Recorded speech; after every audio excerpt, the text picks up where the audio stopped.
From 2 Keto LLC, it's Keto Woman Podcast with Daisy Brackenhall.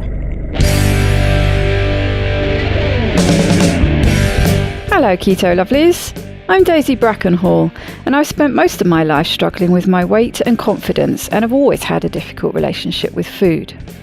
Even when I finally got to my target weight, after weight loss surgery and eating low carb, I couldn't maintain it and I was miserable. Keto has given me the freedom to fall in love with food again, without the constant gain, loss, guilt, virtue cycle of before. Health and happiness is where it's at now, running on fat. Welcome to the Keto Woman Podcast.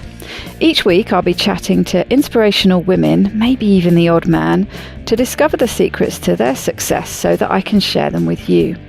So what is keto? Keto is a way of eating that enables you to switch your body's main fuel source from sugar to fat. Who doesn't want to be a fat burner, right? But how do we achieve this? A great place to start is by keeping carbs to 20 grams or less per day. So things like leafy greens and above ground vegetables, plus some nuts and seeds and the incidental carbs you find in things like dairy. Moderate protein scaled to your lean body mass, and then fat to satiety. Once you're in the swing of things, you can tweak it to suit you, make your own personalised keto. I'll be asking my guest each week what their keto looks like to show you just how flexible and fabulous this way of eating can be. I'm not a doctor, and most of my guests won't be either, so we can't give you medical advice. It's always best to work with your own doctor because they know you and your medical history and so have access to the bigger picture. Thank you, Rebecca Smith, for supporting me in this podcast by making a pledge at my Patreon page. Do you want to hear your name here at the top of the show? Are you enjoying this podcast and would like to help me make more episodes? Then head over to my Patreon page at patreon.com/Keto Woman or hit the support button on the Keto Woman podcast website. It means a great deal to me and you will get to headline the show just like Rebecca did today. This week's extraordinary woman is Rosie Doyle. Rosie is originally from Yorkshire and now lives in Edinburgh with her husband and dog. She works as a management trainer and personal development coach. She was diagnosed with rheumatoid arthritis in 2016 and rediscovered low-carb, high-fat in order to lose weight before a consultant appointment. To her surprise, not only did she lose weight, but her remaining RA symptoms of joint pain, muscle cramps and fatigue disappeared. She was able to come off the most toxic autoimmune drugs, which had failed to control her symptoms, and finally normalise her inflammatory markers. Thanks to low-carb, high-fat, she also lost 24 kilograms in excess weight and has finally learnt to manage her addictive eating tendencies. She now wants to spread the word about the health benefits of keto and campaign to change orthodox nutrition advice through her Facebook page, Low Carb Hedonist. I had a great chat with Rosie. We have a lot of things in common, and it was one of those interviews that really just felt like a catch-up with an old mate. I hope you enjoy listening in to our chinwag.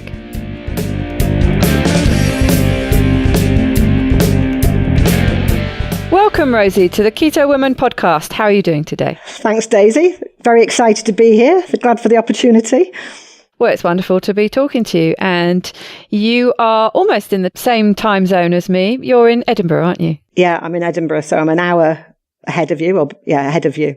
Hour behind. I'm ahead of you. Behind? Oh, yeah. Lovely city by all accounts. I haven't been, but it's somewhere on my list that I'd really like to go to, Edinburgh. It's beautiful. As you can hear from my accent, I'm not originally from Edinburgh. I'm from the north of England. But yeah, Edinburgh is a fantastic city. Really easy to get around. So yeah, I definitely recommend it for a trip. How long have you lived there? This time round, about 10 years. I came up here to university, first of all. Ah, that happens a lot, doesn't it?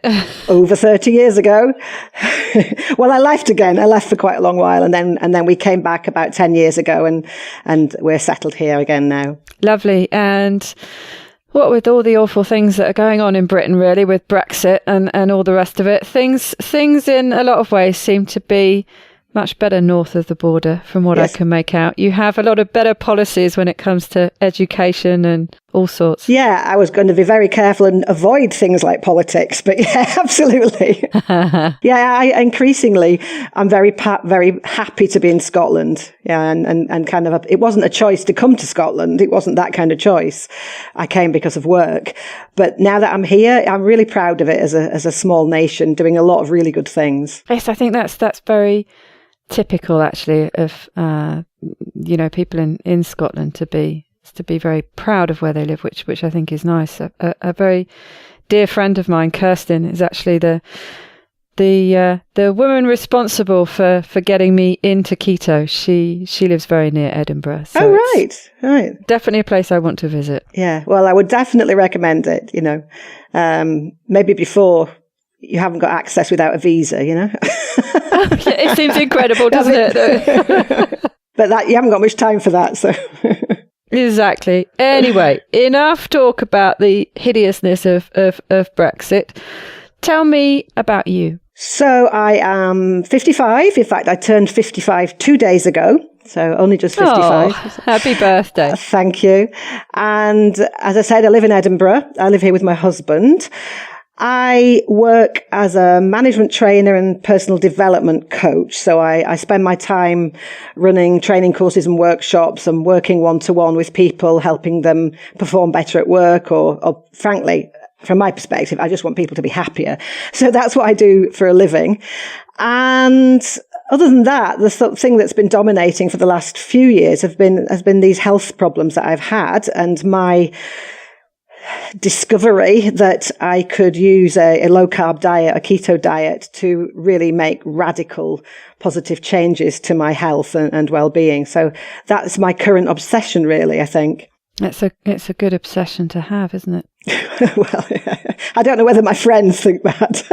They're probably sick to death of hearing me rant on about it. But yeah, it has been the story of certainly the last 5 years in my life has been dealing with that. So tell me a bit about, what led you to go looking for this magical solution. It sounds like it's going to turn out to be, but what led you to find something in the first place? Well, I knew like what I called the Atkins diet from 18 years ago. I've been really quite seriously overweight for 20 years, I would say, certainly 18 years. And I can't even remember how I found it in the sort of pre-social media days, but I did discover Atkins, got Atkins' book, read Gary Taubes, read Protein Power, and was successful in the short term on a couple of occasions in using Atkins style eating to lose weight. But then the dreaded sugar had its claws in me, and it was always a problem to keep off it. But it was kind of my go-to diet of choice if I ever did it. But increasingly, as I got older, I'd be the sort of person that would decide on a Sunday night that tomorrow I was going to go low carb again, and possibly, like by Monday night, I was already, eating toast or chocolate or what have you. But what happened really to change things was I developed these health problems, which probably were going on for about 8 to 10 years. I developed a lot of joint pain. I was also very fatigued, but I think I just thought I was getting old and was, had things that I was unhappy about. But looking back, there was a lot of fatigue. And so I even ended up going to being referred to a surgeon for knee problems, and he diagnosed osteoarthritis. I ended up with very bad hips and things. And it just got worse and worse until about 5 years ago, I ended up going to see a rheumatologist who at that point diagnosed fibromyalgia, which is this chronic pain condition that, basically there's no real treatment for. And this, I must be honest, was despite the fact that I was what you call serum positive. So my mother had rheumatoid arthritis, and my blood tests suggested that I was at least vulnerable to it. But at the time of the diagnosis, I wasn't showing any really clear symptoms of rheumatoid arthritis. And then for 2 years after that, I basically got worse and worse and worse. And looking back, I had like untreated rheumatoid arthritis for 2 years anyway. Asked for a re-referral, got a diagnosis of rheumatoid arthritis. I think I was the only person in the world who at that point was glad to have a diagnosis of rheumatoid arthritis, because I knew from a couple of friends actually that have the disease that these days there is treatment for it. That wasn't the case for my mother, but now there is treatment. It's strange, isn't it? Often that it like you say, it can be a relief just to get a diagnosis, just so that you've then got something that you can tackle. I was wondering if you could just sketch out the difference, because you mentioned that you were diagnosed first of all with osteoarthritis, and now the diagnosis is rheumatoid arthritis. Perhaps you could just sketch out, what the difference is, because arthritis is a massive umbrella that different things fall under, but there are different characteristics, aren't there, for the different types and different causes? And yeah, sure. Thanks for that question. It's a good idea to do that. So osteoarthritis gets talked about as a wear and tear disease. So osteoarthritis happens in certain joints, and knees are very common. Fingers are very common. And what it is the cartilage between the joints it erodes. And it can be a really painful disease. It's not just wear and tear in the sense that if you run a lot or you jump a lot that you get it. There's obviously some people are more susceptible to it, but that is dealt with usually by some steroid injections, maybe to ease the inflammation that happens thanks to the pain and the rubbing of sometimes bone on bone, and eventually surgery. But it's treated as a kind of localized problem, a joint problem. Rheumatoid arthritis is an autoimmune disease. So in rheumatoid arthritis, your body attacks your own joints and attacks the cartilage. And it's identified through pain, obviously, and also swelling often. And often people get red, swollen joints, which I didn't get these red joints that people often get. Also, inflammatory markers. So there's something that you can get rheumatoid antibodies tested. And if you've got that, they don't know you've definitely got it, but it's a clue that you might have it. But you basically have your inflammatory markers checked. So CRP in the UK and also ESR. And then they just kind of, you get an ultrasound as well. But the point about rheumatoid arthritis is autoimmune in nature, and it is treated through immune suppressant drugs.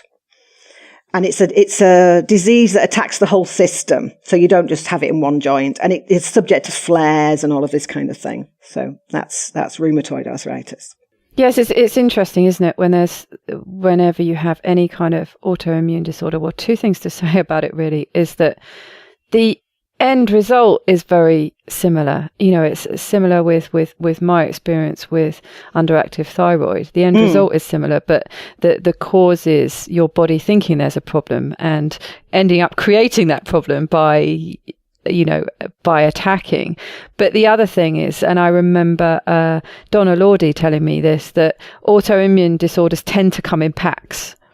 So and I guess that's again because it is kind of your body generally attacking itself. If you have one, it's quite likely that you're going to have or develop others to go with it. And that's the thing that I've kind of really only made sense of now, looking back, because looking back a long time, I think I was suffering from autoimmune problems. So about nearly 20 years ago, so this was a period when we'd made a big move in our lives. We went to live in the country, which was all a disaster, but that's a whole other story. But anyway, so it was a big change.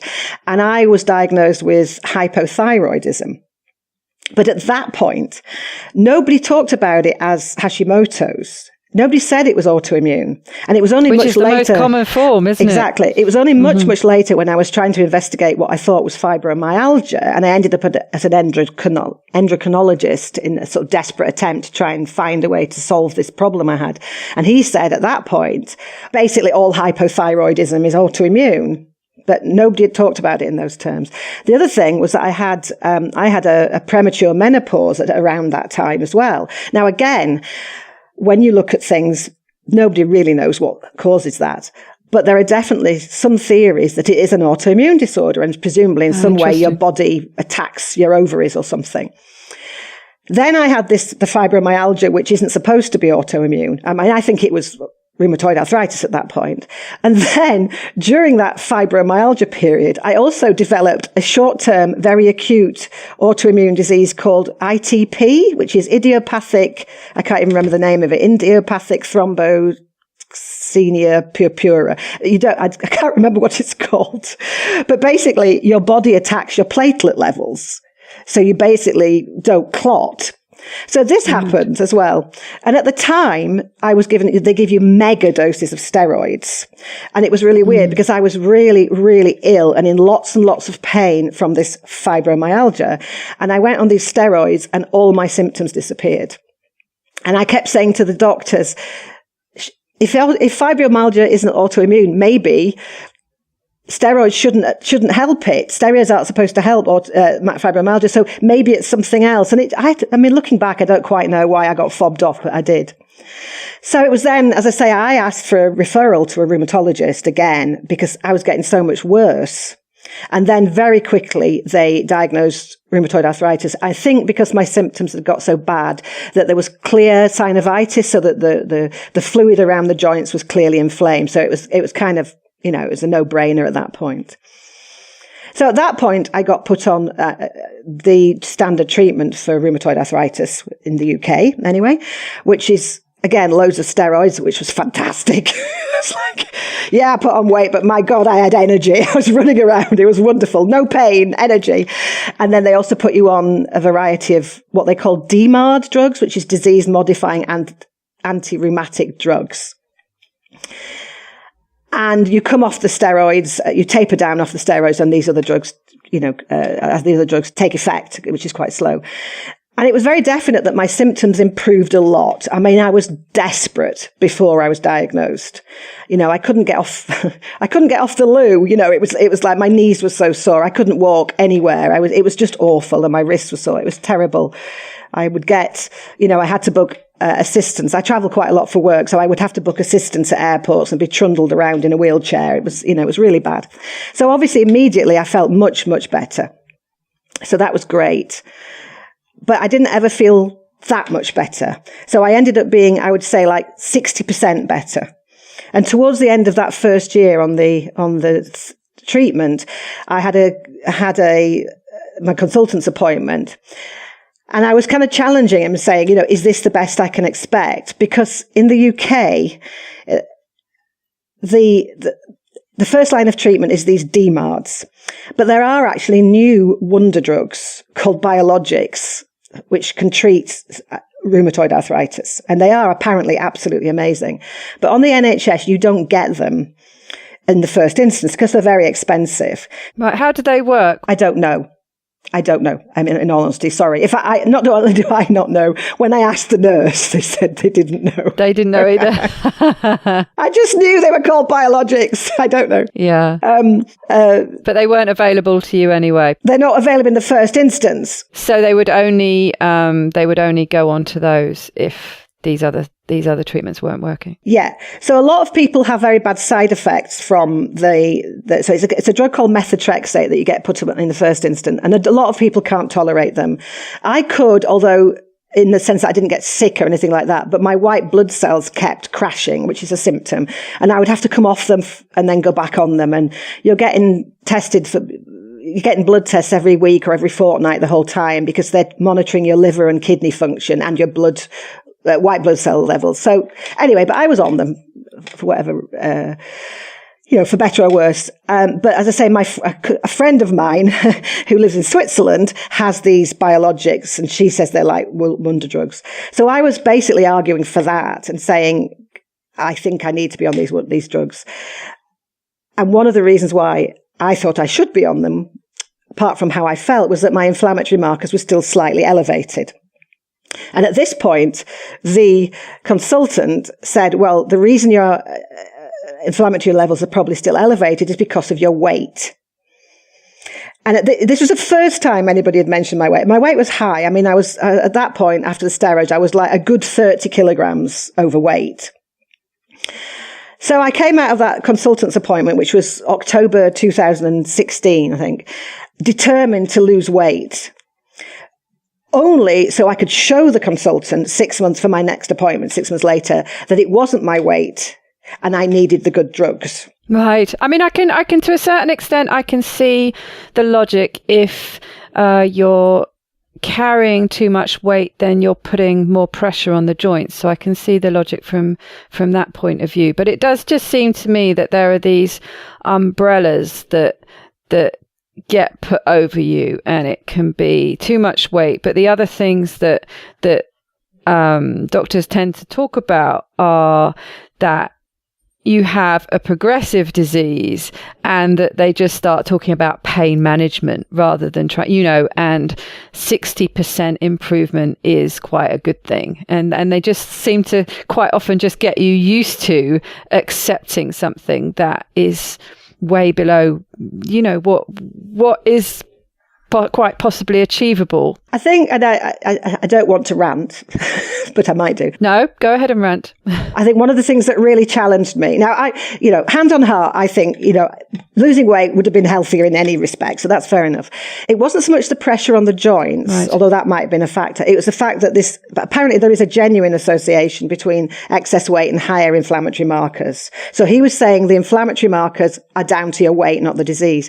But one of the things I did discover during this last 5 years is that as a middle-aged woman, it's very easy for people to not see beyond the fact that you're an overweight middle-aged woman who's probably a bit depressed because she's going through the menopause or something, even though I wasn't, all of these kinds of things. But the thing for the consultant was that, I think their hands are tied to some extent, and they're not meant to throw these biologics around left, right and centre because of the cost. And, I kind of get that. I see that, but I wasn't happy enough. So I was determined to lose weight so I could demand these biologics. Plus, I was having problem tolerating the other medications. So I was on and off them all the time. So I did nothing for 3 months, really, except eat lots of chocolate, as per normal, and panic. And then in January, after a fairly abysmal, as I say, chocolate-fueled Christmas, I thought, oh my God, I need to do something. And I couldn't face doing low carb or keto. I just didn't have the wherewithal. The thought of giving this comfort up just was too much. But I ended up, for some reason, coming across Jason Fung's book, The Obesity Code, and read it.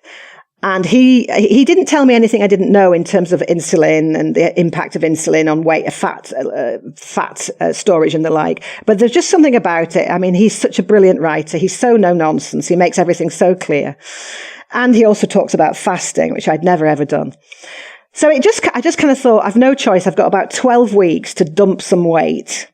So I started with a little bit of intermittent fasting. I would do maybe 1 or 2 days a week, 23 hours. I didn't go a whole day without eating. And I started back on low carb as I knew how to do it. And of course I started dropping weight. Of course I did, because it works, doesn't it? But then what became really extraordinary was the impact on my rheumatoid arthritis symptoms.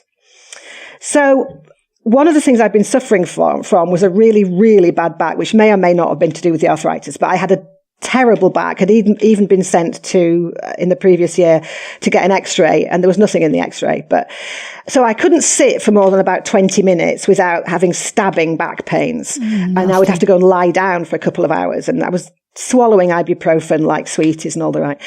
And about, maybe 2 weeks after starting this, I was sitting at my desk working, and I suddenly thought, I've been sat at my desk for 2 hours. And it was one of those moments. So I kind of got up and walked around and thought, I have no back pain. And let me tell you how remarkable this was, because the first day I did a fast, which was the first when I got the book, I remember that I was going out for dinner in the evening to a works dinner. So I didn't eat all day, which was great. I was very pleased. But I was actually wearing like one of these corset things that hold your back in place. So my back was that bad that I was wearing a kind of medical corset to cope with sitting at dinner for an evening. And 2 weeks later, I had no back pain. And then it just began to be clear that what the sort of residual rheumatoid arthritis symptoms were improving. So there's another moment, again, maybe 3 weeks, and I was walking the dog just round near us, and I was walking along the street, and I suddenly had this really weird desire to run. And I did. I just it was like my body was going, oh, we've got energy. Oh, we're not in pain. And I didn't run very far because I'm not a runner, but I kind of trotted along the street for 20 yards because I had suddenly got this energy and this momentum, and it was extraordinary. So what became really clear was that this was having what felt like a miraculous effect on my residual rheumatoid arthritis symptoms. And I was losing weight, which made me feel very happy. I was still slightly worried it was some kind of massive placebo effect. I was happy I was losing weight. But the fact is these symptom changes happened before I'd really lost much weight. So I maybe lost half a stone. And bearing in mind, I had like probably 4 stone to lose to come back to what would be regarded as a healthy weight. And that alone meant that I knew it wasn't just weight loss. Yes. Nowadays, if I eat carbs again, so if I overdo refined carbs, my symptoms come back even if I haven't put on any weight, Yeah, so that completely nixes the sort of the stereotypical image that came into my mind about excess weight, impacting your joints. And I mean, I'm sure there probably is at some point a certain amount of excess weight that does that, but it sounds like, like you say, that was minimal in the cause and effect scenario. And also, although my knees were bad and my back had been bad and my feet were bad, my wrist was very bad. My elbows were very bad. I never walked on my hands. I never did any handstands. Exactly. So my excess weight was never going to be a problem with that. Yes. So I mean, to cut the longer story short, what I ended up doing was coming off most of my medication. So partly because I was on and off because of the problem with the white blood cells. And I was feeling so good and I was so full of hope that there was a point where I had to come off and my GP was away and I just thought, I'm not going to go back on. I'm just going to sort of wait and see what happens. And nothing happened. I didn't feel any worse. So by the time I ended up in June actually it was a second consultant's appointment then, and we just discussed it. And he said, well, your inflammatory markers are normal. You're not in any pain. We'll just take it from there. And that's the situation now. So I think it's important for me to be honest. I'm still on, there's one, what I call the little drug, something called hydroxychloroquine, which you get put on with the other drugs. So I was on 2 additional DMARDs on top of that. And this hydroxychloroquine is prescribed because apparently the combined action means that the bigger drugs work better when you're on hydroxychloroquine, but it's never prescribed on its own. It's not meant to control rheumatoid arthritis symptoms. And I would like to come off that, and I probably need to just get my act together to taper that down, because why be on anything if I can get away with it? Yes, have you tried at all? Has there been any time where you've forgotten to take it or something and seen if it does have an impact? I've definitely forgotten to take it, and I've actually forgotten to take it for quite a few days at a time sometimes, because I do kind of forget to take things. And yeah, it's been okay. I think I need a clear run at it, because what I want to do, and we can talk about cheating later on the diet, but what I want to do is have a really clear run when I'm absolutely clear that the only variable is going to be that I come off the drug. What I don't want to do is come off it and then also have maybe a bad weekend where I'm away, or, all of these kind of things. So I kind of need to gird gear up to doing that. But I intend to do that, because why? Why not? Yes, exactly. And I mean, all drugs have some kind of side effect, some obviously less than others, and the benefits can outweigh those side effects. But like you were saying before, that the other ones you on, I mean, when they're really affecting your platelets, that's certainly not something you want. So presumably, yes, the more you can come off, the better. Yeah, I mean, the methotrexate and the other one that I was on, sulfasalazine, you have to be tested. Certainly at the beginning, every 2 weeks to check your kidney function and your liver function. Hydroxychloroquine, you don't have to be tested. They just assume they don't. There's not going to be any kind of immediately toxic effect, but obviously over time, anything is going to be toxic to some degree. Yes, exactly. But it's not quite so worrying as the others. So I can see, like you say, well, you're hesitant to just drop it, and you need to properly plan for that. But yes, it sounds like that's something that's foreseeable. But you mentioned, we had a chat before we started recording. You mentioned, some of the other benefits that you notice from eating this way. Where do I start? This is the problem. And it does make evangelists of us because of it. I know you do have to sort of rein yourself in sometimes, don't you? Because you make it sound too good and people start not believing you. Yeah, I know. And I have had, my friends have been very tolerant. So obviously when you speak about controlling rheumatoid arthritis symptoms with minimal drug intervention, I mean, that's extraordinary. But sometimes I forget that because my new normal is not to feel like I have that disease. And I only had rheumatoid arthritis. Well, at worst, I had it for about 8 years, even though I wasn't diagnosed then. The thing that feels almost even more transformative for me is because it's the effect on my eating habits. And by that, I mean my addictive eating habits. So I've lost weight. At the moment, I've lost about 25 kilos. And I'll be honest with you, I talk in kilos because I don't like to think how heavy I was. I don't really know what kilograms are. So I get 24 kilos. Really? I've got used to it, actually. I made that change when I came to France, and I do actually, after a while, you can start thinking rather than having to translate it, can't you? But so, yes, you're right. You do the maths. You do sounds the maths. A lot lower, yeah. But, so yeah, I've lost all that weight, and that was weight I've been carrying for 20 years. And I have lost bits of that weight in the past and never kept it off. So like 22 months, I'm still edging down. I'm edging down as well.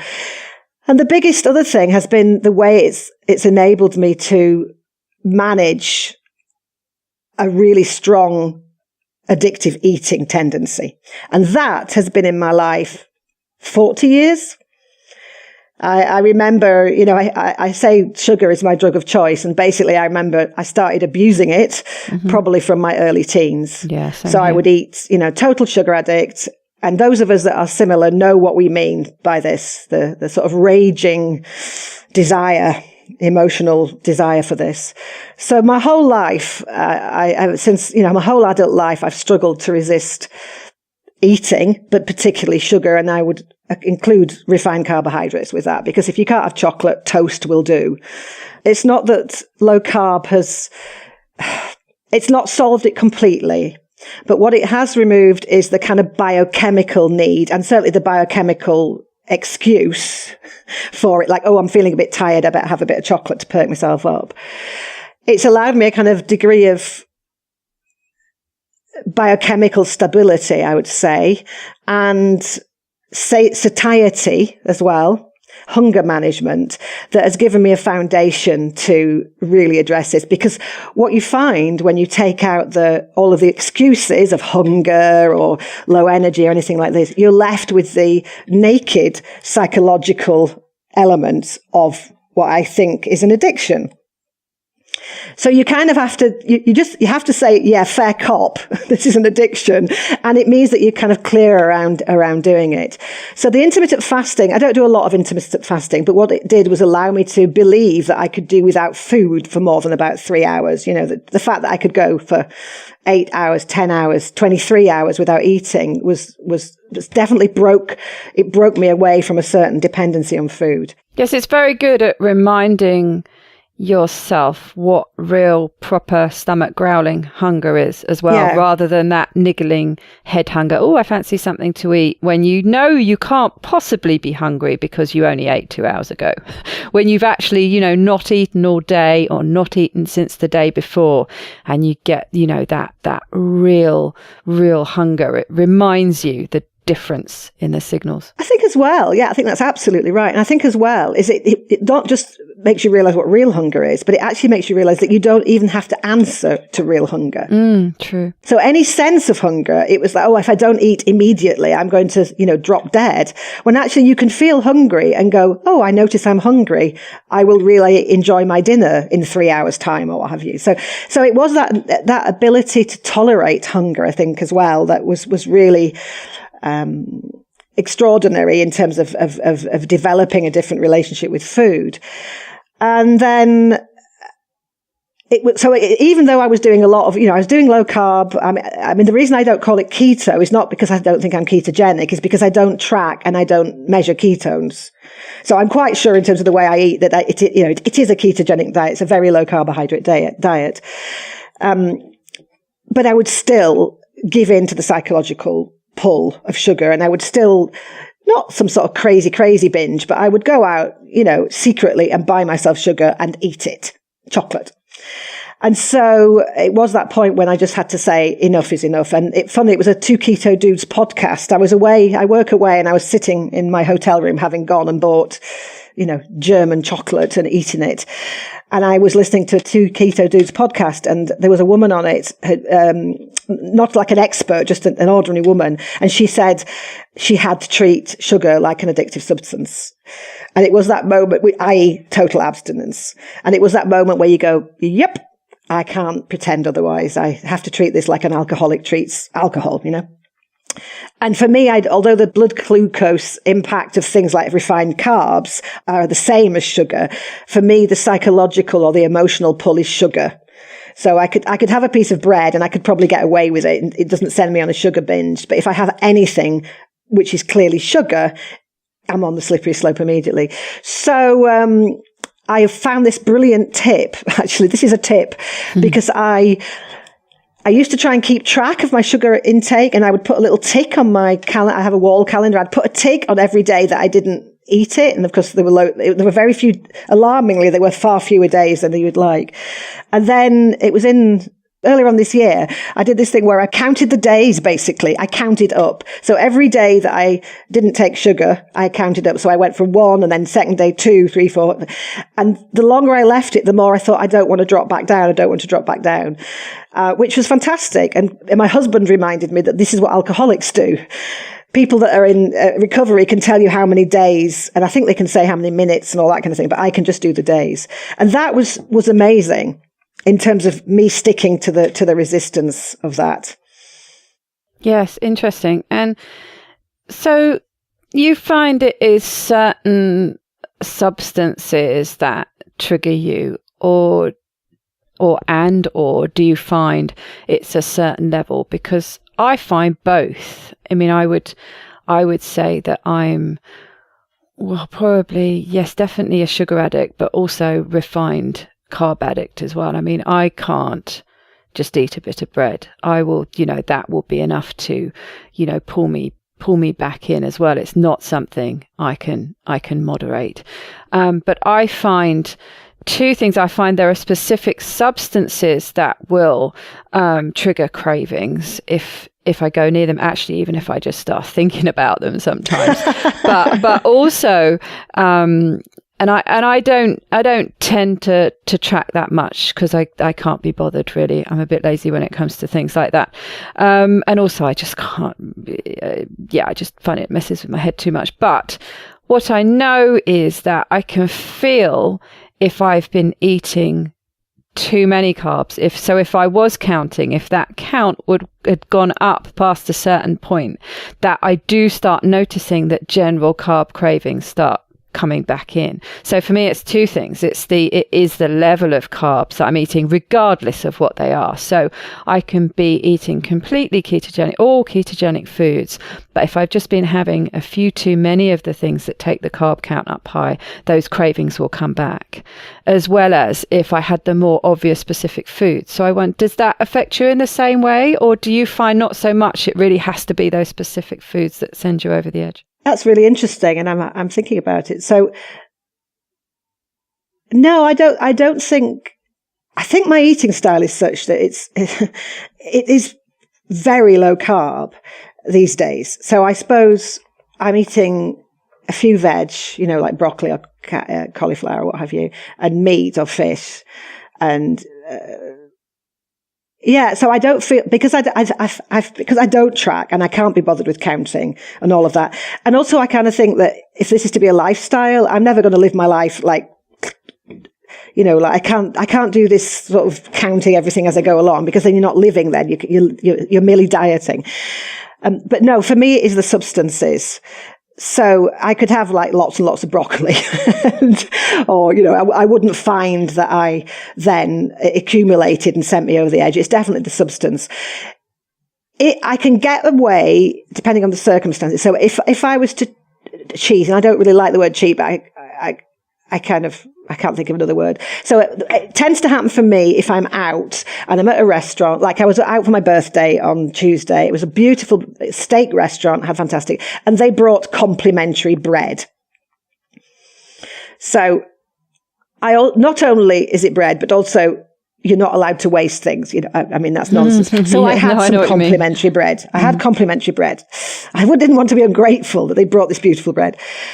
And then when I had my steak, so there was like a planned thing, I'm going to have some chips. In fact, I didn't really have many. I just had like a couple. The next day, that doesn't send me over the edge, but they also brought complimentary petit four with my coffee. And I knew that if I'd had one of those, that would have been it. So no, for me, it's definitely the substance. Right. Yes, that's interesting. And as you started on that, perhaps you could share. I like to ask guests what a typical day of keto or low carb looks like for you. Well, it's actually changed quite a lot over the last 22 months, and so I've noticed like 3 different phases, I would say. My eating has got more and more simple. I mean, that's the extraordinary thing, which I think is also a good sign, because it shows a level of, to say indifference would be wrong, because I still love eating and I love my food, but I'm not as involved. I'm not as quite as obsessed and involved. It's not like my identity isn't built around what am I going to eat today in quite the same way. So when I first started, I was definitely low carb. I mean, I don't know if I was keto because I wasn't tracking, but I was very much like along the Atkins style. So I would be eating, bacon and eggs for breakfast. I'd have a big salad maybe for lunch, or some kind of stir fry with some meat, and plenty of fat, plenty of vegetables, lots of mayonnaise, all of this kind of thing. And then I would cook in the evening, for dinner, I'd be cooking things like proper dishes, which had like starch substitutes in. So I would have the cauliflower rice, the zucchini noodles, all that kind of thing. And I would have things like, I might make fat bombs or this kind of thing. Although I am a bit lazy about things like that. I enjoy cooking when I'm in the mood, but otherwise I can't be bothered. And then what actually also changed then, there's so much information out there these days on social media and on websites around all the kind of general health benefits around keto and low carb, which I find very fascinating, very motivating. And I think I got more interested in what I would call food quality. So what then started to happen, that I was still doing a very similar diet, but I was much more aware of things like seed oils and vegetable oils. So I wouldn't want to eat those. Mm-hmm. So I became more involved in the kind of environmental argument around food. So I was thinking about seasonal veg and food miles and all that kind of thing. So what happened was that my eating probably became more simple still and more whole food, just inadvertently, really. And then for about the last 3 or 4 months, it's like I've crossed a line and I've become almost carnivorous. I think I've been reading a lot about the impact of like zero carb, as they call it, or carnivory on autoimmune conditions. So I don't know if your listeners will be aware of the work that's being done by a group called Paleomedicina in Hungary, mm-hmm. which is what they call it, a paleo-ketogenic diet. So that's been interesting. Have I been able to gird my loins, to do it? I don't know. No, I haven't, and I don't know if I want to do it. But I've ended up things being really, really simple. So I have eggs for breakfast or brunch, because I usually do 2 meals a day. Yeah, me too. Eggs for brunch, or even that might be lunch. Eggs with maybe some bacon, or occasionally when I'm being extravagant, I might even have steak. And then in the evening, it's been pan-fried fish or meat, and maybe a few veg, but maybe not. And I've cut down a lot on the complexity of my food. And what I'm aware is that even if I haven't gone the whole hog and gone, pun intended, and gone carnivorous, I definitely, that the lower carb I go, the less I'm bothered by food cravings and the better I feel. Yes, I think I would agree with that. And yes, the more I drill down and the stricter I am, my cravings definitely diminish for the sweet things, the more of the things. And I don't know how much of a sweet tooth, well, do know how much of a sweet tooth you have, but I don't know how much you satisfy that with making some of the keto treats and things. I find, and I do like those things, and I do make them. Again, I'm similar to you. I think we all go through these different phases of the different things we make and we eat. And I used to make a lot, and I make them far less frequently now. I tend to make them, when someone comes around for dinner or something, and they're expecting a pudding. So I will make something, whatever, a keto cheesecake or something. But those are definitely the things, even though they're perfectly keto, they're compliant foods, they trigger those old addictive tendencies, and I find it basically impossible to moderate them. So I tend to just make the smallest possible portion, really, that's enough for me and my guests. There might be some leftovers, but even when I carry on eating those, there's only so much I can eat. I don't make a great big one because I know I would just be back into it until it had all gone. Yeah, I made some a while ago. It's actually, my husband doesn't follow it, but there was a period when he said he would do it for 2 weeks before he went on holiday one year. And so I tried to look after him, and because he does like his carbs, I kind of made some things like granola, so grain-free granola. It's sugar-free, obviously. And I also made some waffles, and they were lovely. I didn't even put any sweetener in them. That's I'm remembering. But they were made from coconut flour and egg, and they were lovely. And I ate them compulsively. Yeah. They were absolutely perfectly keto. And there was something around I think there's a tactile element, actually. It's like, the texture and the mouth feel, if you like, of eating something that was a waffle triggered that desire in me. And I'm always wary of talking about this business, because it sounds like in order to do low carb or keto successfully, you've got to give up all of these things. And for some people, it's fine. And some people love all the cooking. And, it's like, oh, great, do your cheesecakes and everything. But for me, it's evolved. It's not a force. I don't go, oh, I must now stop eating these keto treats. I'm not as interested. And the biggest thing for me has been this freedom from my own food desire, shall we say. Now, don't get me wrong. I keep saying I love my food. I love it. I enjoy what I eat, but I'm not as caught up in it in the same way. It's like all the unnecessary, extraneous issues around food fall away.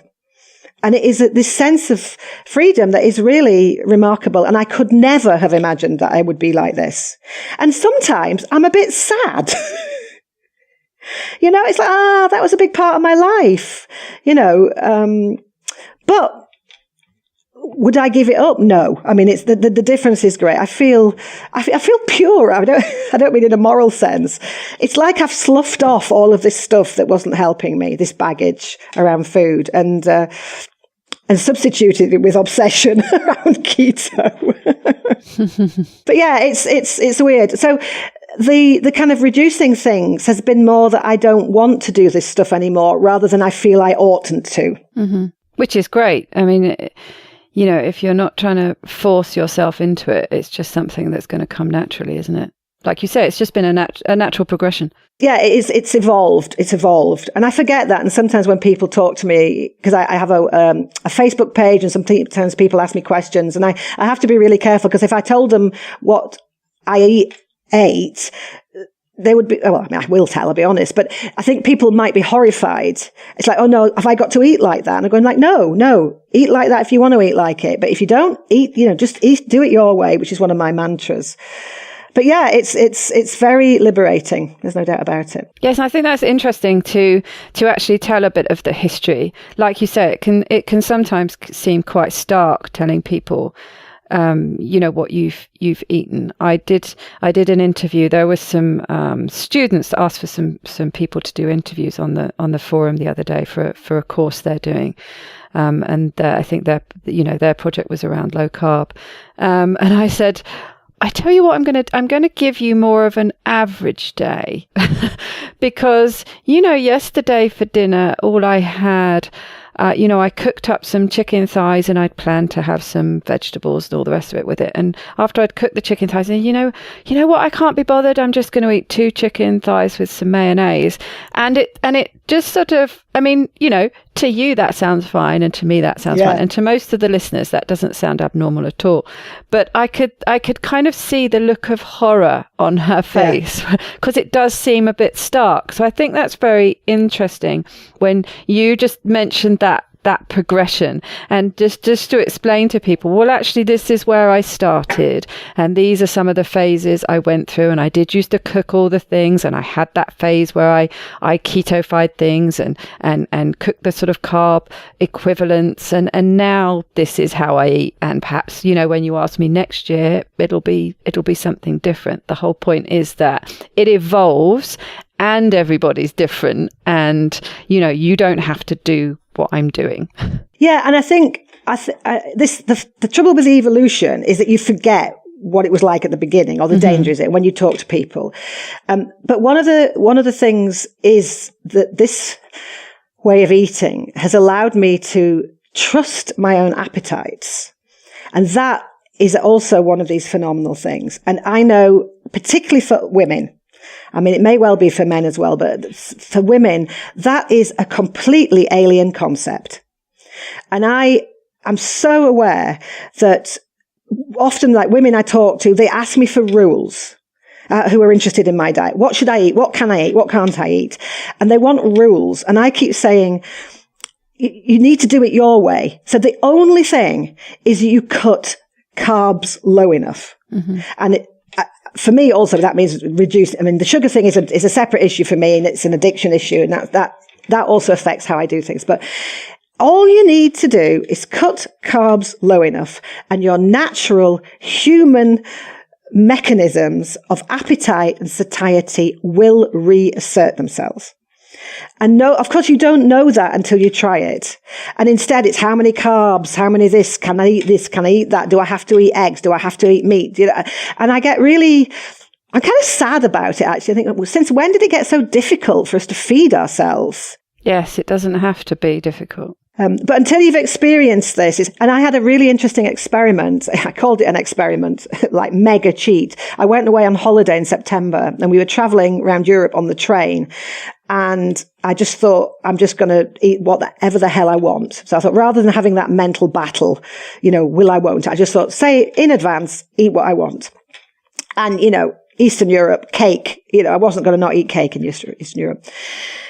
And it was a really interesting. So I didn't eat sweets. I thought, I know what that does to me. So I'm not going to eat chocolate in like bars of chocolate or anything, but I would have a cake with chocolate in it if I wanted. So various things were very interesting. Number one, how easily carbs got their claws back into me. So I did 3 weeks on holiday, and it took me another 4 weeks to get back off it. So I did nearly, best part of 2 months. I got back to a certain extent, but sugar was very difficult. So that was one thing. The other thing was how unsatisfying it was, the food. And when you talk about satiety, people go, oh, yeah, being full. It's not being full.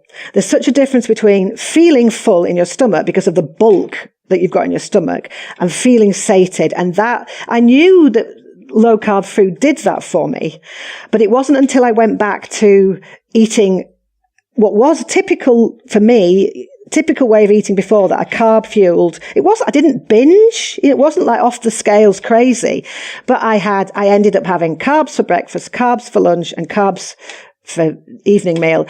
And I was hungry the whole damn time, as in unsatisfied. And then I was actually craving a nice, some pure meat by the end of it. Like, just give me some nice fatty meat, and maybe some eggs. Yes, you talked about that purity thing, and it's that you because I'm somebody that things go wrong from time to time, and you do get to a point, and I do go completely out of control in a way it's not good, but it gets me to a point where, I just feel like I absolutely feel the need and desire to get back to keto because everything about it, I'm craving that. I need to feel good and that sort of purity that you mentioned before, because it just, like you say, it sloughs away all that horribleness. Yeah. But the danger is when we talk about it to people, and obviously your listeners, I suppose most of them are already committed to this way of eating. It sounds difficult and holier than thou and strict. Yes. Yeah. You have to be really careful what words you use, don't you? Yeah, and the purity is just, I suppose, no, I'll tell you what it is. I'll tell you the right word. It's clean. But even that but can, speaking it has as an similar addict, connotations. Yes, it's very tricky. Speaking as an addict, I feel clean. When I eat these foods, I feel clean. But yeah, none of this is kind of, oh, you ought to do this, be a good person, all of that kind of thing. It's just, it just becomes easier and easier. But as I say, I cheat. When I say I cheat, I fall off the wagon. So I'm very bad in restaurants because, well, I don't like making a fuss. I don't want to be a fussy eater. So when I have in restaurants, I'll often have the burger and I'll say I don't want the bun.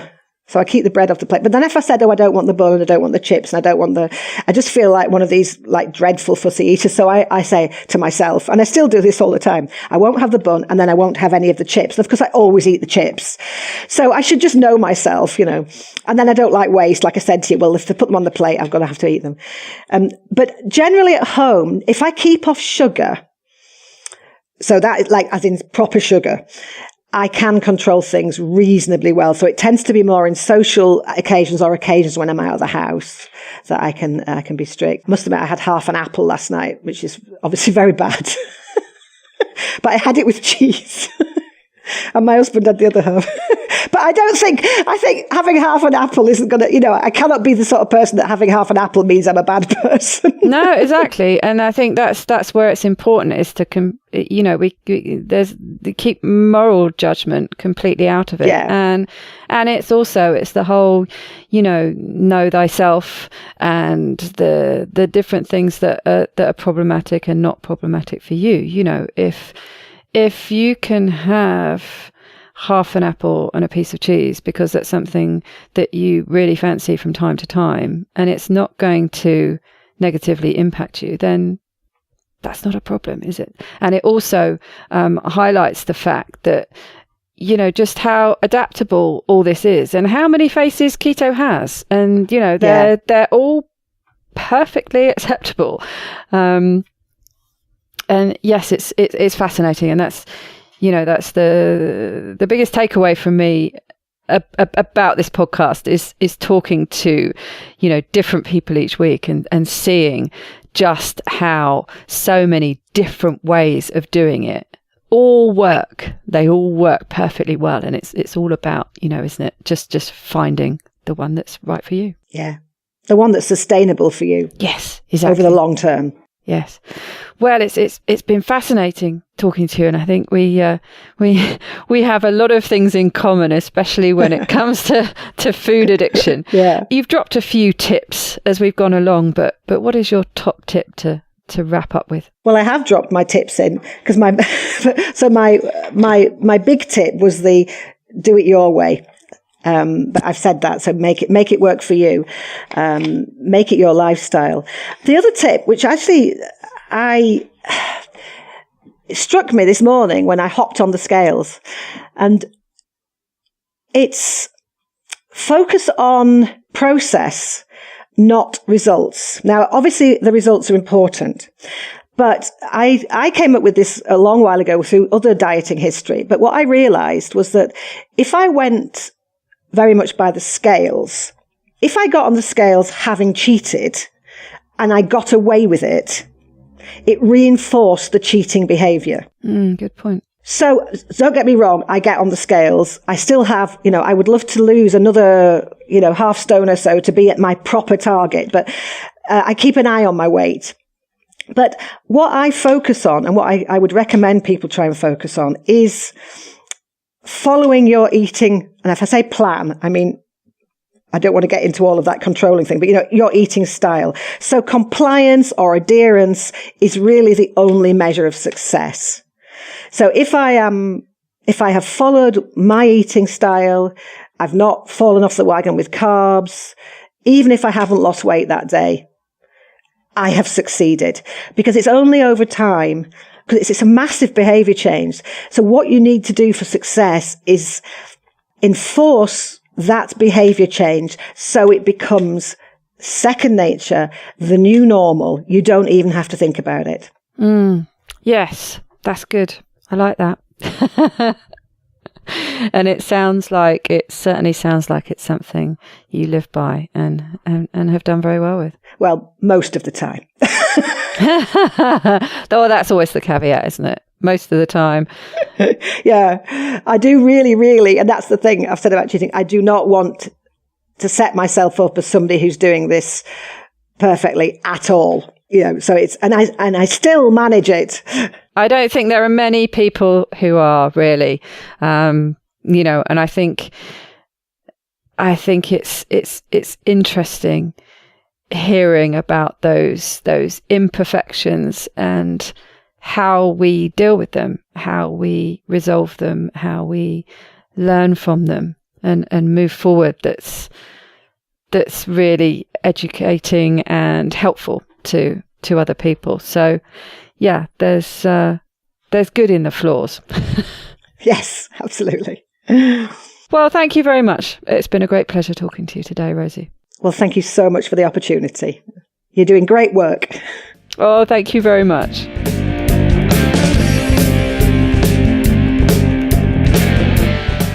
To get the resources and links from the show, please go to ketowomanpodcast.com.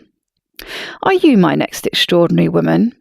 Maybe you've got an idea for a show, a topic you want to hear about. Let me know how I can tickle your earbuds by dropping me a line at daisy@ketowomanpodcast.com. If you fancy joining me on this exciting adventure and want to help me create new episodes, please go to my Patreon page at patreon.com/ketowoman, or simply hit the support button on the Keto Woman podcast website. It's thanks to the two keto dudes that I'm hosting this podcast. So please consider heading to their Patreon page at patreon.2keto.com and help them bring you more podcasts like this one.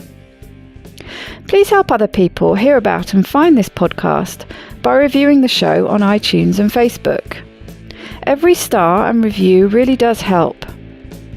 It doesn't go unnoticed by me, the people who regularly like, share and comment on my posts. Your support means the world to me. Thank you. This week's end quote was recommended by Katie Breedlove and is from Dr. Zeus. You're in pretty good shape for the shape you are in. Bye bye, Keto Lovelies.